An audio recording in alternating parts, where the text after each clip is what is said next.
মাত্র ৩,৪১২ টাকা bank balance, কিন্তু মঞ্চে হাতে ১০ লাখ টাকার চেক। সুনামগঞ্জের এখন এই ঘটনাই আলোচনার কেন্দ্রবিন্দু। চলতি সপ্তাহের শনিবার জামালগঞ্জ উপজেলার সাতসনা বাজারে বিএনপির সমাবেশে কর্মী নূর কাশেম ১০ লাখ টাকার চেক মালায় গেঁথে পরিয়ে দেন দলের মনোনয়ন কামরুজ্জামান কামরুলের গলায়। মুহূর্তে সেই দৃশ্য ছড়িয়ে পড়ে সামাজিক যোগাযোগ মাধ্যমে। নূর কাশেম পেশায় কৃষক, অল্প স্বাক্ষর জানেন, বাড়ি তাহিরপুর উপজেলার মান্দিয়াতা গ্রামে। তিনি জানান, ওনাকে ভালোবাসি বলেই চেক দিয়েছি, আমার টাকা নাই, দরকার হলে ভিটে বিক্রি করব। জানা গেছে বর্তমানে তার ব্যাংক অ্যাকাউন্টে আছে মাত্র কয়েক হাজার টাকা।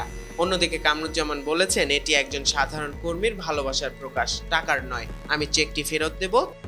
তিনি চলতি সপ্তাহের রবিবার বিকেলে সমাবেশে নূর কাশেমের হাতে চেকটি ফেরত দেওয়ার ঘোষণা দিয়েছেন।